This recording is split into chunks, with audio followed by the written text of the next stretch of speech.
So, ito ating pinaka-nabash. Kasi a-attend ka ng kasal pero hindi ka papakabog sa bread. Kung wala pa tayong bagong content ng Sweet Renovation, babalikan muna natin yung mga gawa natin before about sa balabal nating content. So, ito na. Ito ating pinaka-nabash.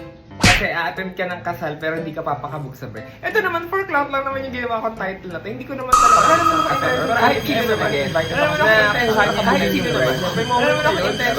Ahal naman ng mga tao. May moment ko na yun. Gets ko naman. Ahal naman ng mga tao. Hindi ko naman gets. Gets ko naman. Diyos ko. Nilagay ko lang pa para attention. Pero at least, again, nakuha niya yung attention na gusto ko makuha. Pero panoorin natin.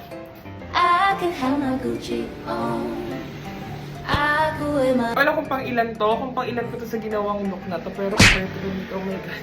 Pasok pa ako sa damit na to, pero ang sikat na to sa But even with nothing on, bet I made you. Kukulay po lang balaba, alam ko wala pa tong tahi sa paligid. Tinry ko lang, na-excite lang ako, sabi ko, try ko kayang itali itong balabal na to dito sa suit.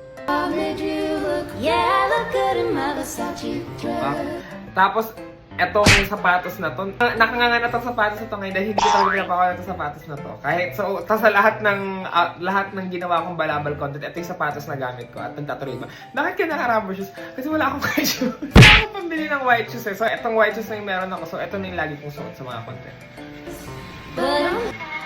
Tsaka etong ear cuffs na to, oh my god. Ang laki ng kinita ko dito sa affiliate na link dahil yung amat nyo to, nung nakita niyo tong ear cuffs na to, ang dami nang gustong bumili, ang dami nang gustong isama sa renta tong ear cuffs na to, pero hindi ko pinagbibigyan sa lahat na isama tong ear cuffs na to. So, depende kapag feeling kong pwede kapag katiwalaan.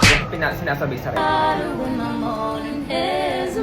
Ang haba. Tapos isang laylay lang to, which is for me ha, kung ako man, hindi ko ito isusuot sa 87 kasi malalaglag to. Pero maganda siya tignan. So, ewan ko kayo yung mga gumaya kung paano nyo ginawa. Baka tinahian nyo dito. Pero for me, kapag isasablay ko lang to, hindi ko to carry dahil hassle to for me. Pa, side view pa siya. Oh. Binalipag niya. Lilingon pa yun. Pagkayat ko pa dito at lulong pa ako nito sa pulang-pulang lip tint. Yung labi niya, katerno nung balik. At ayun yung video. At sadly wala na sa akin tong suit na to dahil may nag-rent neto. Tapos pagdating sa kanya, butas na yung loob ng suit. May butas na and all. Tapos wala na siya dahil butas daw yung loob, which is yung lining ng suit. At may mga mancha na, which is may mancha naman talaga. Na mako-cover naman ng balabal. Basta. And then, long story short, hindi na lang, ako kasi hindi na ito nasabi. Yun lang.